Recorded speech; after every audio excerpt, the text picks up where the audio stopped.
Here's the way for the bill to move to the Senate floor. The American Legion is an organization composed of members who have fought in this nation's wars. We applaud the effort and note that it confirms what we've known for years.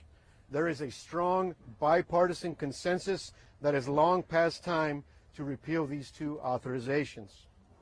Veterans understand the human cost of war, and we know that the burden of conflict falls heavily on our service members and their families.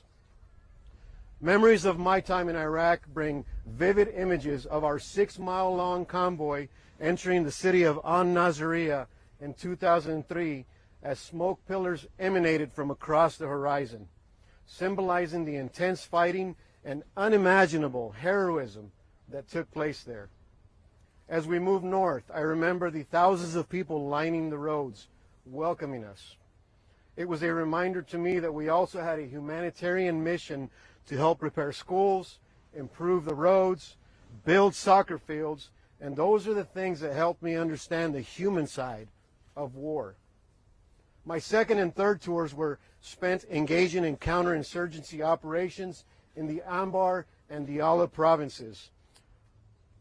During those periods, I was subjected to intense, heavy indirect fire, improvised explosive devices, and frequent attacks that were incomprehensible to most human beings. We lost too many of our brothers and sisters during those days. It was during my fourth tour in 2008 that Iraq saw a major reduction in combat actions, and we began to transition to Iraqi authority, began sharing the roads with civilians for the first time in many years. I finally saw signs of progress in that tour from the journey and sacrifices that we had experienced during the previous years and tours. Millions of servicemen and women answered a call to serve in Iraq willingly and without question, and we did so without ever knowing a definitive end to our service. However, our force is not built to remain in a perpetual state of war, as we have witnessed during what has now been labeled the forever and endless wars. In closing, the American Legion strongly supports the repeal of these AUMFs.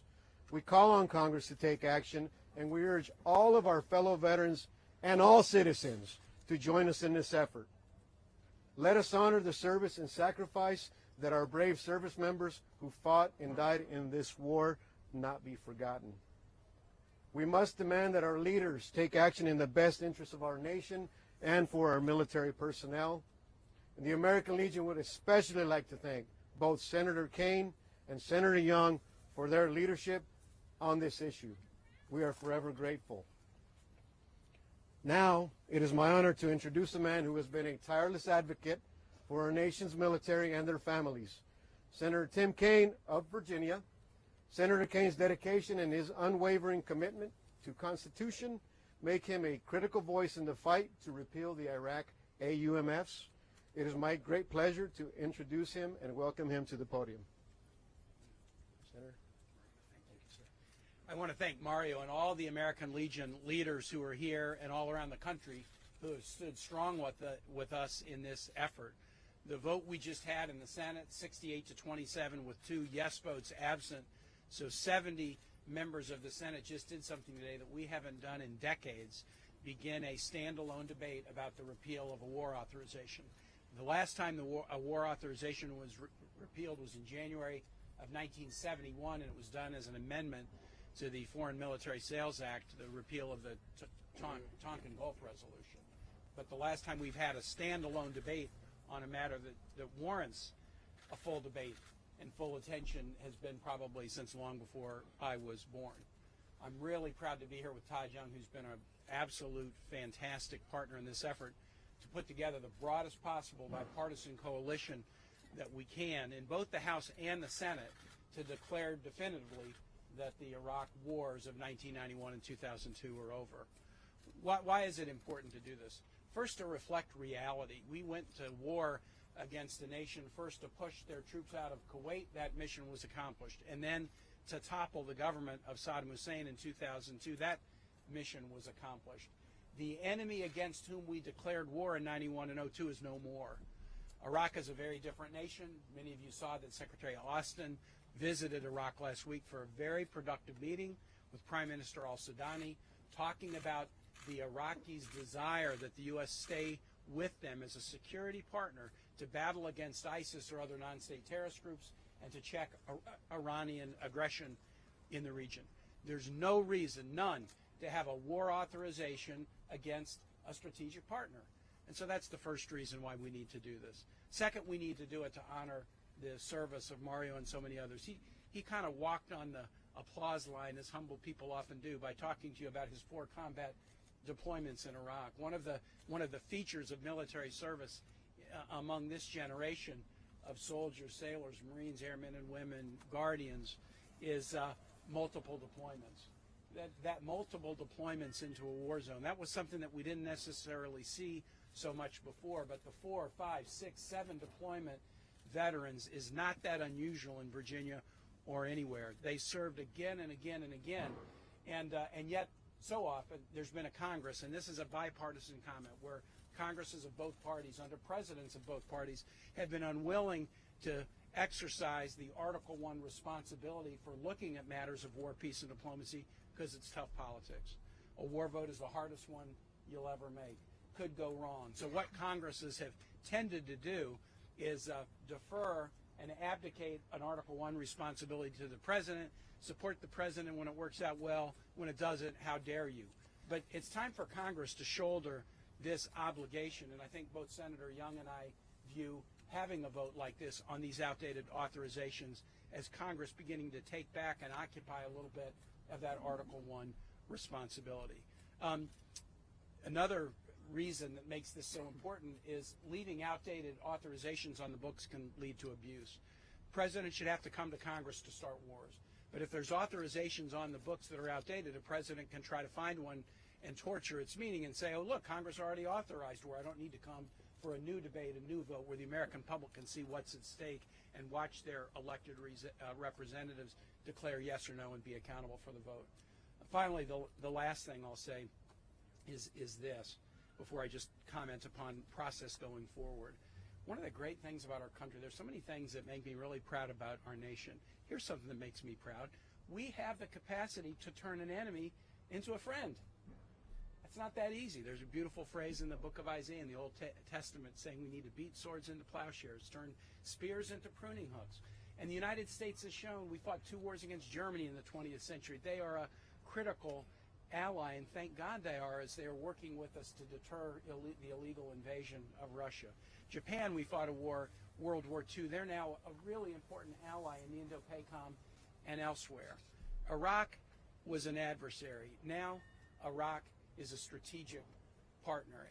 And that message needs to go out, that the United States has no permanent enemies. You can be an enemy or adversary today, but the United States has a desire and a capacity, and other nations have shown the same thing, to when the fighting is done and it's declared over, we can find paths forward to friendship and diplomacy and commerce and trade, cultural exchange. And that's a good thing about our country. There's a magnanimity about us and a magnanimity in the other nations as well that's allowed that to happen. I'm so glad to be doing this with Senator Young. The vote today was an overwhelming bipartisan vote to proceed to the bill. We'll be having the full debate about the bill and amendment votes likely next week. But the hope is we would have those debates, amendment votes, and get the matter queued up for final passage next week. So we've started into this debate before the 20th anniversary of the invasion of Iraq, and we'll likely finish it, pass it in a bipartisan way, and then Senator Young and I will take 30 minutes off, and then we'll start to go work in the House as hard as we can. There's a wonderful bipartisan coalition there as well. But let me just again thank the American Legion, the support of our veterans groups from all across the country and every political inclination has been one of the reasons that we just got a vote that was so bipartisan. It doesn't happen every day in the Senate. It happened today. The American Legion gets a lot of credit for it. Thank you. Thank you, Senator Kaine. Finally, let me introduce you to Senator Todd Young of Indiana. He has been a strong voice in the Senate for responsible foreign policy, working tirelessly to ensure that our nation's military actions are both necessary and just. In addition to his work in the Senate, Senator Young is a proud veteran, having served as a fellow Marine Corps officer in Iraq. Senator Young's dedication to our nation's security and the welfare of our military personnel make him a critical voice to fight the appeal of the Iraq AUMFs. Please join me in welcoming Senator Todd Young. Well, thank you to Mario and to the American Legion. We would not be here but for their support and the support of so many other members of our proud veterans community around the country. I also thank our men and women in uniform for their everyday sacrifices. Today we honor them with this strong bipartisan vote, advancing this legislation to repeal the Iraq War authorizations. You know, most of my constituents are unaware. They had absolutely no idea that these legal authorities were still on the books after all these years. It seems intuitive to most Americans that we would repeal the authorizations when they were no longer needed. But we're going through the responsible, much needed, and I have to say much neglected work of finally legally bringing a war to a close today. The Constitution requires it. In fact, I would argue this is our most fundamental responsibility as federal legislators, to oversee the authorization of force, the conduct of military operations, and ultimately oversee the circumstances under which we bring the men and women who we represent, the men and women who raised their right hand and pledged their fidelity to the Constitution and our way of life and their very lives in order to protect it. We need to be able to bring them home safely. There's so much at stake here outside of the interest this might have from the legal community. It's really it's our ability to continue to attract the world's best men and women who are prepared to wear the uniform and defend our way of life as they have consistently done for generation after generation. As our veterans know better than any other, we will not incentivize the next generation to step up and fill that necessary breach to defend our way of life so that the rest of us can sleep safely at night if they don't regard our actions here in Washington as responsible and consistent with the desires of the American people. These men and women, they just regard it as their duty. I think many of us would regard them, Mario in particular, as particularly valorous, but it's just their duty. If you talk to a Marine, a sailor, a soldier, an airman, a member of the Coast Guard, they consistently say that. Well, I would say in response, well, what we owe you is our duty, our duty to uphold our oath and fulfill this sacred responsibility. I entered the United States Navy just months prior to the first Gulf War in 1991. Saddam Hussein, following the initiation of the Second Iraq War, was of course killed. The Ba'athist regime no longer in power. It is time. It is time for Congress to have its voice heard on these matters, and I believe this will establish a very important precedent moving forward so that the people I represent and Senator Kaine and so many others represent know that their voice will matter when it comes to important decisions of war and peace. I'm proud of our bipartisan showing here today. 70 votes supported is what I anticipate in the end. We received 68 today with a couple of absences. It transcends party politics, transcends political philosophies or geography. It's just representatives of the American people trying to do the right thing at the right time. Once again, I thank the American Legion. We're going to continue to need your help on a going forward basis. Let's get this done. God bless. What a great day it is in America.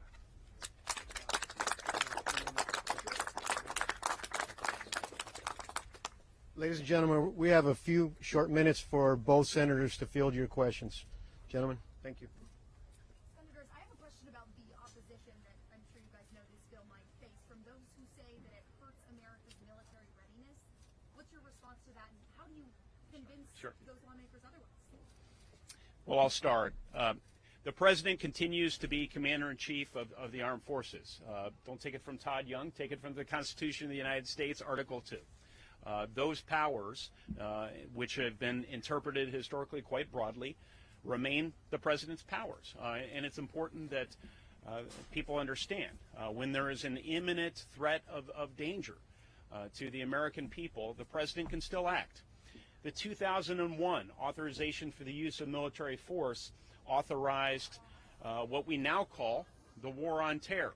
Many of us believe that at some point in the future it might be useful to take a look at that language and ensure that Congress continues to have a voice about who we fight and where we fight. But the war on terror can continue to be conducted pursuant to the 2001 authorization for the use of military force.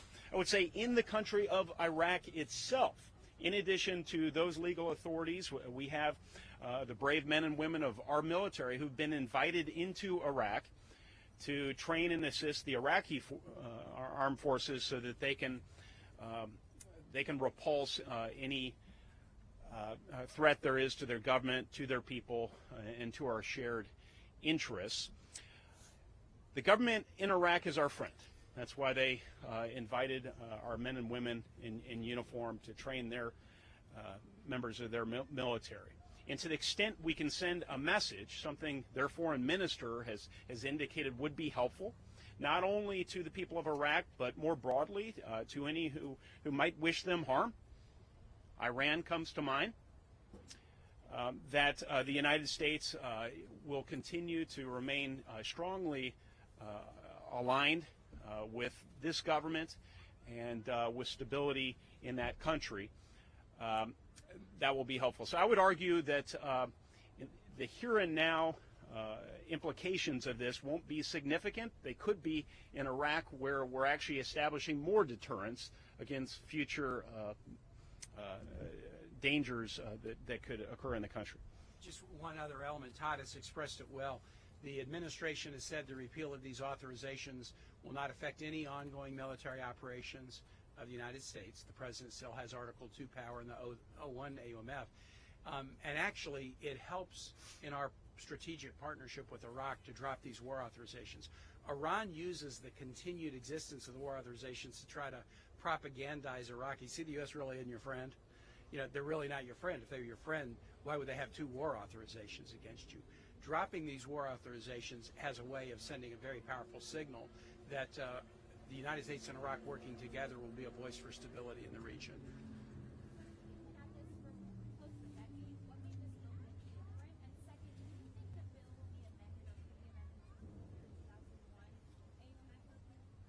I'll go latter and then former. So latter, there might be an amendment offered to do that, but it would not, right now, it wouldn't get the votes.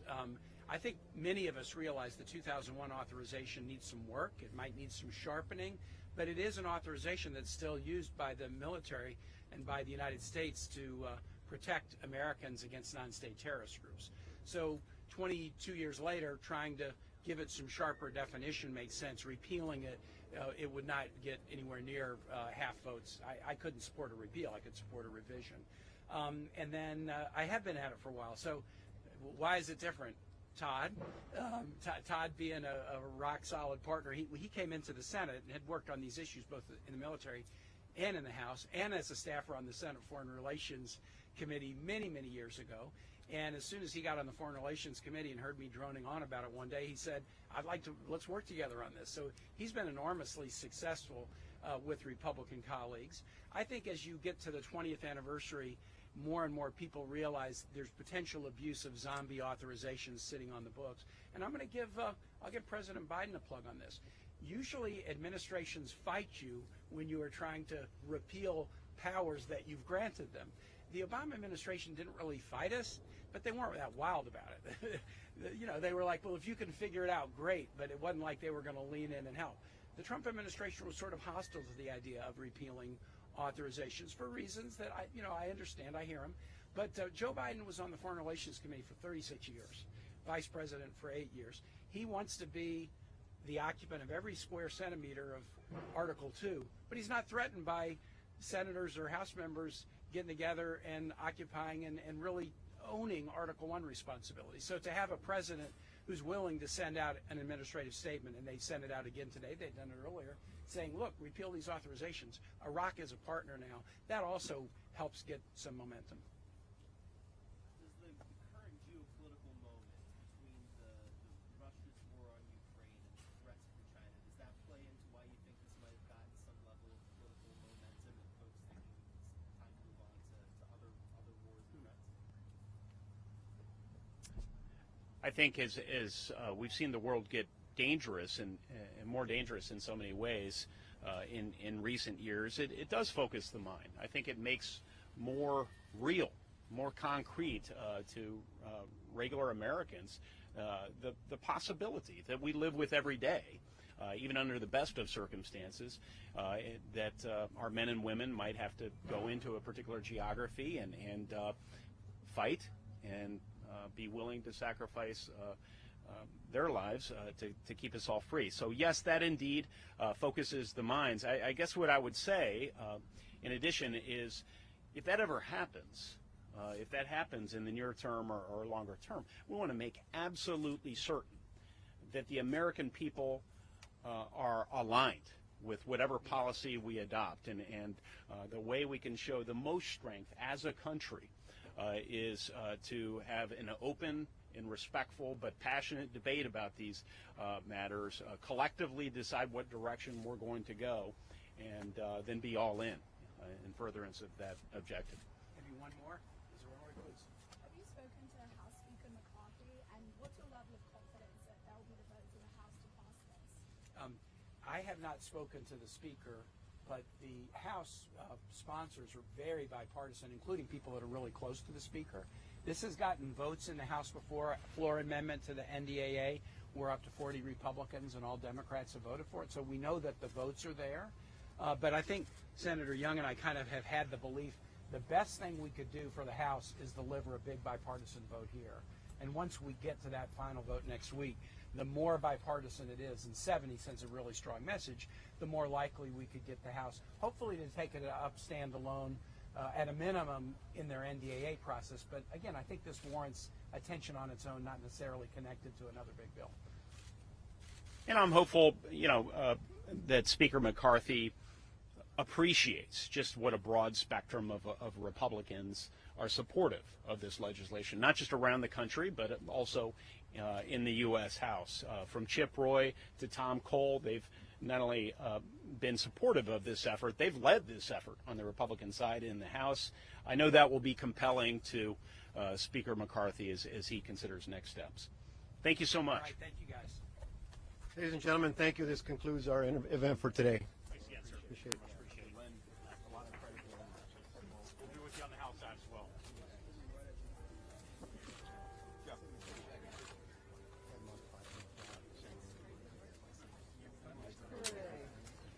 What a great success. Yeah, that'd be fantastic. Yeah.